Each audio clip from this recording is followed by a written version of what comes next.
everyone. I've always been asked to come on and talk about my birth stories, but I never had the confidence to ever actually make a YouTube account and speak about any of them. I usually just done a few stories on Instagram of whatever, but since I made the YouTube account, I said I'd come on and do my birth stories of the two boys. So we're going to start off with Kai's one. So I was due Kai on the 10th of October 2015. I actually gave birth on the 16th of October 2015. I was induced on Kai because on the 13th of October, I was 3 days over. I got a smack to the stomach and he stopped moving. I went to the hospital straight away and they put me on a trace, told me everything was fine and sent me home. I went back in on the Wednesday, was put onto another trace. They told me everything was fine and sent me home. Still no movement.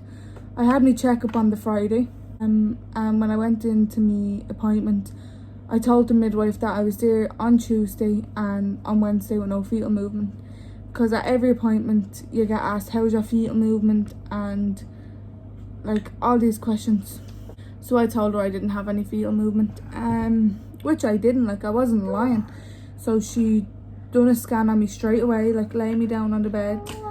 Because they know if you're lying, because when I went in my chart was the 2 dates that I was there and the traces, because they keep everything in your chart. So she lay me down on the bed straight away and done a scan and he was moving. The heart now was still beating, but he just wasn't moving. So she got me to do jumping jacks, still no movement. I was in the room for about an hour.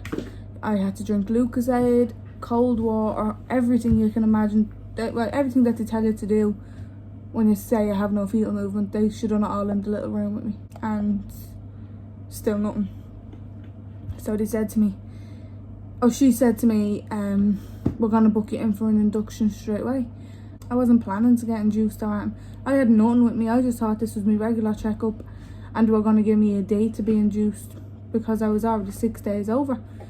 So my mum was like, can I not go home and get a hospital bag or anything? And she was like, no, you can't, like we're going to bring her up straight away. So I rang Lorcan and he was asleep and I got through to his ma. I was like, hey, is Lorcan there? She was like, yeah, he just went to sleep about 2 hours ago. I'll get him to call you when he wakes up. I was like, nah, I'm going in to have the baby now. And she was like, now? And I could hear her on the phone. She just screamed, Lorcan, and hung up. So my mum went outside for a smoke. I walked out with her. We rang all the family, told them that I was getting induced now and asked my sisters to bring up my hospital bags. So they did. I went up to the room. Lorcan was after breaking his foot in the football. Not breaking, he sprained his foot playing football a few days before. And I was sitting up in the room. They brought me straight up to the labour ward. I was room number 7. Never forget walking into them big doors and it's just so scary, like. And she told me to strip off, so I stripped off. I had nothing with me, so I had to put the blue hospital gown on because I had no night dress or anything. So I put the blue hospital gown on me. I'll insert a little picture at the end after I give birth, obviously, whatever. Yeah, so they put me on the bed and she gave me gas in there. She's like, we have to break your waters. So when I tell you that was the worst pain in my life, like that was worse than actually giving birth and getting contractions. It was horrible. From the start of my pregnancy, I said I didn't want epidural. I always just wanted to go natural, no epidural at all. So she broke me waters and she put the drip. Hey! She put the drip into my hand and gave me fluid to increase me contractions. I think it was oxytocin. I'm not sure. So she done all that and me contractions was starting and the Lorcan still wasn't here at this time. It was just me and my mum. Was about 1:30, nearly 2 o'clock, and the epidural man came in, the anaesthetist or something. I don't know how to say that word, so we're just gonna call him the epidural man. So the epidural man came in and I was like, I don't want the epidural, and he was like, love, you have to get it. I was like, I don't want the epidural. I said from the start that I want the epidural. Check my birth plan, I don't want the epidural. So he was just about to walk out of the room and my ma said to me, get the epidural now. Like, she was going mad. She said, get the epidural now. And I was like, I don't want the epidural. Like, I was adamant on not getting the epidural.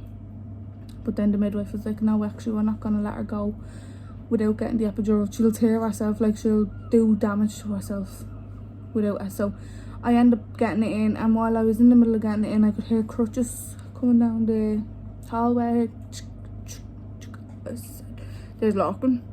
So he wasn't allowed in with me because I was getting the epidural. But after I got it, obviously I was numb on the bed and I couldn't feel that, and then he was allowed in. And yeah, I was on the gas near then, and I fell asleep for a few hours. I was 0 centimeters when I got me waters broken. So like, think of it, fully closed, like nothing, not even a centimetre, nothing. And then to put 2 hooks, I'll insert the picture now, up inside my cervix, fully closed, to break my waters. No, I'm telling you, it was horrible. Now I'll never want to be induced again, ever. But yeah, I fell asleep for a few hours and I woke up with small contractions. I kept getting contractions in my left leg, like it just didn't work on my left leg. And everyone was like, you can get contractions in your back, your legs, your stomach, but you don't listen to people, like. So I was just getting them in the left leg, and I was about 5 centimeters at this time, and I was screaming because every time the contractions was coming, and they were coming every so often, I was just topping up the epidural. You have a little button on your shoulder because it's connected into your back and into a machine, and they hang a little button over your shoulder. And I just kept pressing it and pressing it every time I needed, like, not even I needed it, every time I wanted to press it, I was pressing it, like. I must put about 10 gallons of that epidural fluid into me. And I was getting them contractions in my left leg and I was crying. My mum was downstairs having a smoke. And I said to Larkin, like, massage my leg, will you? I was sobbing. So he came over and he was massaging my leg. And he touched the spot where my contraction was when I got the contraction, like, so it was all right when he was rubbing it, like when the contraction was settling down, but when it was at the peak of the contraction, he hit this spot. I just said to him, bleep. He was like, what? I don't know if I'm allowed to say it on YouTube, sorry. It's like, F off, like screaming at me, and he was like, oh, I'm sorry, and he just sat back down and he wouldn't come near me again for the whole little labour, like, until I was pushing. But yeah, everyone was downstairs waiting. My sisters was downstairs, Larkin's sisters was downstairs, his ma, his friend, like, everybody was downstairs waiting because they were all thinking I'd have him before visiting hours so they could come up and visit me. But like, I was in labour for 11.5 hours, and I thought it was so draining. Like, I went up, it's 1 centimetre every hour, so every hour I went up 1 centimetre. I got induced at 12 o'clock in the morning, and 1 o'clock I was 1 centimetre, 2 o'clock I was 2 centimetres, so it was just dragging. And we got to 9:30 that night and I was 9 centimetres, just nearly 10, and all the doctors and nurses and all came in and they were like, we have to suction if you don't have him. And I was like, what do you mean? They're like, so we're gonna give you another hour. So they checked me at 10 and I was 10 centimetres, but he was still too high up in me for me to push him down. So I think it was, they gave me the hour, they gave me another hour, and it was 11 o'clock and she said to me, right, you're gonna have to start pushing. If he doesn't come in the next few pushes, like, we're gonna have to either forceps him, doing a episiotomy, if that's what it's called, or suction him. So my man just looked at me, you push as hard as you can. And I was like, oh, why? Like, I was terrified, and I just done it. I started pushing at 11 o'clock. He was born at 11:28, but I remember there was about 30 doctors in the room, and I'm out of my head on gas and air, like, so I pushed him out anyways.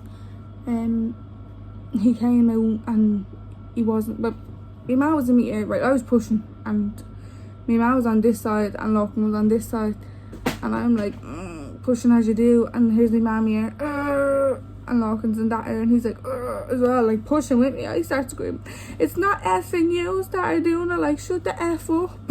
I was going mad, like, I was like, just shut the F up in my ear, I'm trying to do it. I was gutted, like, but I was only 14, so I was so afraid, and I just, like, my mum saying they're gonna be tore to bits if they have to, like, forceps him out. So I was just squeezing, pushing for dear life, and she's pushing to your bum, so you have to push as if you're having a poo. When I found out I was pregnant, and obviously you find out how to give birth now, like, I knew how to give birth, but I thought you just pushed into your area. But no, you have to push like you're having a big fat poo. And so I pushed him out. He came out and he wasn't crying. So my mum was like, "Why is he not crying? Why is he not crying?" And I started panicking, and my mum was crying then, and they just done the little suction up the nose. His cord was wrapped around his neck. So then he just gave a big fat scream, he did, and they put him onto my chest, and I was doing like skin to skin. They cut the cord, and then I hate needles, like, I faint every time I get a needle, and I had Kai on my chest, and they knew I fainted because every time I went for a blood test I was fainting. Kai was lying on my chest, and they came over with a big needle and just jabbed it into my leg, and I said, "What was that for?" And she said, "It was good." I was like, "What was that for?" And she was like, "Oh, you have to give birth to your placenta." And I was like, "Me what?" Like, I had no clue what this was, and I had to give birth to it. I said, "What?" So my ma took Kai and dressed him, and Lachlan was feeding him.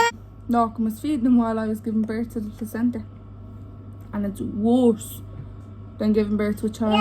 I'm telling you, worse than giving birth to a child. And here I am, like, I don't have to give birth to one thing, and I have to give birth to another. Like, I thought it was literally another baby coming out, and she was just like, "No, it's your placenta." Like, I thought giving birth to a second child. But when you're young, you're stupid, you don't know, and especially 14. I didn't know I had to give birth to two things, didn't I? Thought I was going to go in and have a baby. No, I had to push two things out. But I got a 2nd degree vaginal tear, so I got like 3 or 4 stitches, I think. And I was grand. I was really honestly grand after that day. I had to stay in the hospital for a few days because the social workers wanted to see that I could actually take care of a child. As you wouldn't just let any 14-year-old go home with a child, to be honest. At the time I was thinking, this is stupid, like, why can't I take care of my own child and whatever. But it was only for Kai's safety at the end of the day. So I stayed for 3 days in the hospital. I got out on the 19th of October. He was £7.10. He was born at 11:28, and he was 52 centimeters long, I think. Yeah, 52 centimeters long. But yeah, I have so many other bits in the labour story. Like, that was mainly it. I remember when I had my epidural, I was lying on the bed. I was at the been asleep, and when you have the epidural, your legs go numb. You go numb from your waist down, and I was at the bed asleep, and I woke up and my leg was hanging off the side of the bed, and Lachlan wasn't there, and my man wasn't there, nobody was there, no nurse Martin was there, and I was lying on the bed, and on my head, and gas near, my leg hanging off the bed, and because your leg is so heavy, you feel like you're just falling. I'm screaming, "Help me, I'm falling." And the nurse came running in, like, she came running in, and she was like, what's wrong? I was like, "I'm gonna fall, like, will you just help me?" And she was like, no, you're alright, and she lifted me leg back up into the bed, and I just went back to sleep. Like, it's so, you can barely, like, it was just so long, that labour was. I don't really remember that. I was induced. Took 10 hours to get to 10 centimeters. Look, I can't see it, okay. Took 10 hours to get to 10 centimeters. Had to wait an hour to actually push him because he was too high up. And then I had him and he wasn't crying, and the cord wrapped around his neck. He was £7.10, born at 11:28 in the night. Yeah, sorry, I forgot to say that. 23:28 he was born. But he was so beautiful, so chubby, and I was just thinking, oh, like, he's all mine, and I was like dying to snuggle and get him home. I'll insert a few pictures of him when he was born, and I'll show you, like, me and him at the hospital. I was so young, like, I looked like I was going up to visit my little brother. But at the end of the day, what can you do? I wasn't a bad mother. You know, I was the best mother that I could be to him, and I went back to school and everything. So yeah, I'm gonna be uploading Carter's video. It's already uploaded, so make sure you go watch it. It's called Carter's Birth Story. So yeah, and make sure you watch that. I done 2 separate ones so you can see the differences yourself in the 2 labour stories. And if you have any questions, I'll be putting a little question box up on my Instagram, and I can make another video if you want, like, in more detail of the labour and the pregnancy, like when I found out I was pregnant, all of these questions. I'll just do a whole Q&A on pregnancy if you want that. But I have a big video coming out on Monday, so make sure you watch that. So subscribe, turn the notification bell on, and give us a big thumbs up. Be like big, you know, like smash it. Just keep liking and liking and liking. And make sure you leave a red. Oh wait, whatever colour goes, I don't know. What colour does it go? And make sure you go to watch Carter's one.